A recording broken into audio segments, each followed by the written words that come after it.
Often when a group assembles, they talk about let's have some ground rules or a team charter that we're all going to agree to as we move through our group journey together. I want to offer up some context to that by talking about 3 types of group rules. Number 1 would be procedural. In procedural group rules, we may have things that are very simple to understand and that are very tangible. So let's start on time, let's end on time, let's put our phones down, let's make sure that we take scheduled breaks. So procedural is one way to really get clear about how we're going to work together day to day. The other one is abstract. This is where we're going to focus on the outcomes and how we're going to relate to one another from a standpoint of being respectful, let's be authentic, be constructive in our feedback, and the like. And the third one, which is what we're going to drill in on, is behavioral. So this is where we're describing specific actions on how we're going to be effective together. And I'm going to refer to Roger Schwarz, who wrote a great book in 2013 called Smart Leaders and Smarter Teams, to define how I would recommend going about doing it.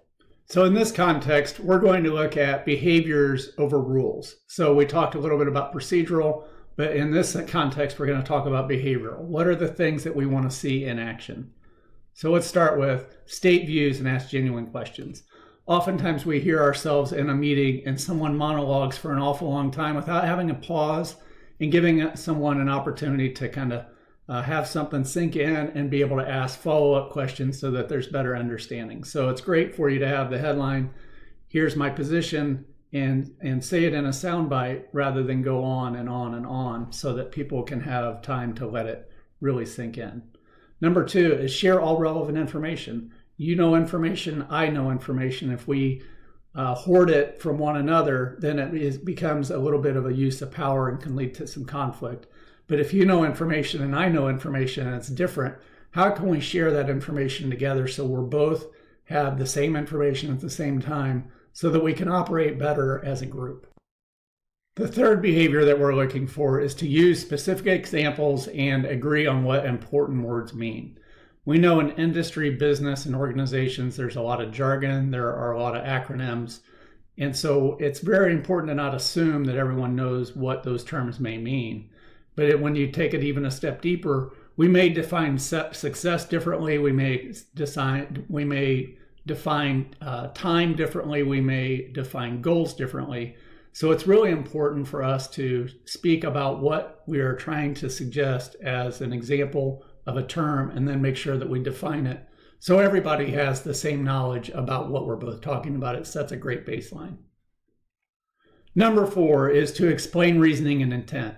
The old days of saying because I told you so isn't sufficient any longer. So we need to be very clear about, hey, here's what I'm asking of the group, and here are the reasons why I'm asking of this information or asking for this task to be completed.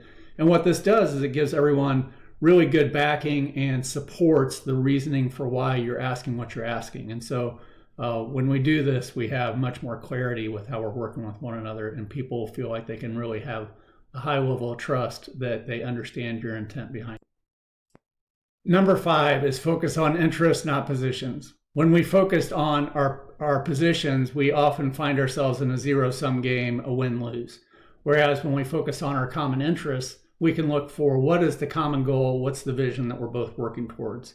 I sometimes use the example and the metaphor, if you want to go to lunch and I want to go to lunch, and I'm really interested in getting to know how we can work together better, I may say, where would you like to go to lunch? Would you like to go to lunch? Where would you like to go? And you may say, I would like to go get pizza.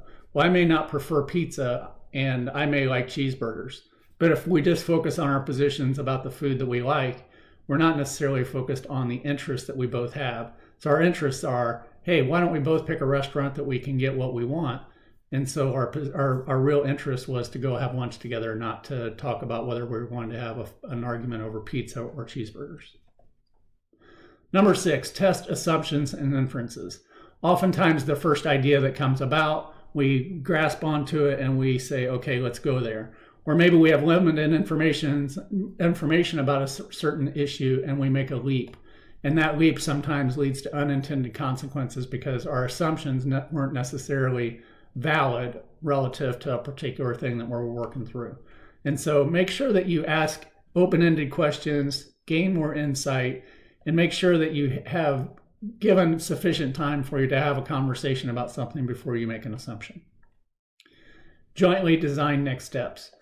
It's very important for when you're in a group context and you're trying to move forward, if we all leave the meeting and go our own way with our own initiative without having this opportunity to jointly develop the next steps, then we probably are going to lose traction and we're going to be off base with one another. So how can you get to a point where we're all agreeing on what the joint steps are going to be for us to move forward so that everyone continues to move in the right direction? And then number 8, and this may be the most challenging, is to discuss the undiscussables. So often we are in a meeting and we just don't feel comfortable bringing up the thing that is probably the biggest tension point that we can all consider. And we don't really give ourselves permission with one another to have that conversation. So making sure that you're transparent, and if you've done a lot of these things on the first 7 steps, it makes having this conversation about undiscussable issues a little bit easier. So these are behaviors that you want to see in a team to help you understand, hey, we're moving in the right direction. We're sharing a lot of information with one another. We're not hoarding information. We are being clear about what we want. We're being concise in how we present our ideas so that everyone's voice is heard, and we're able to have a really good dialogue about a particular issue, and we're able to move forward together. So now I want you to think a little bit about this in the context of perspectives on systems.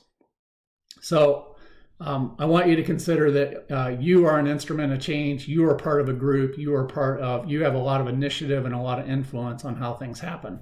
So we have a responsibility for ourselves about how we're going to show up in a group and how we're going to work together. So now I want you to think about, hey, now we're in this project, or we're in this department, or we're in this group, and we're bouncing off of one another. We all have ideas. We all have perspectives. We're trying to move forward and get to some outcome. And it gets a little bit more complicated. So if we've thought about those 8 behaviors that we want to focus on, we will probably be able to navigate a little bit better as a group.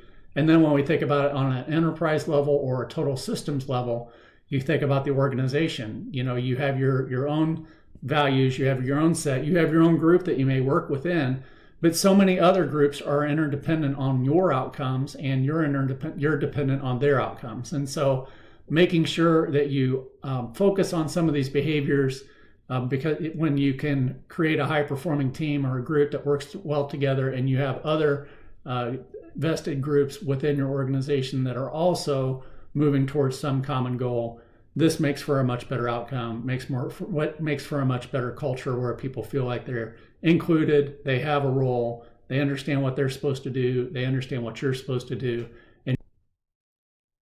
If you're curious to know more about the expanded version of these group ground rules that were defined by Schwarz, they are located here at the end of the slide deck, and I'll also embed a link so that you can find access to these rules as well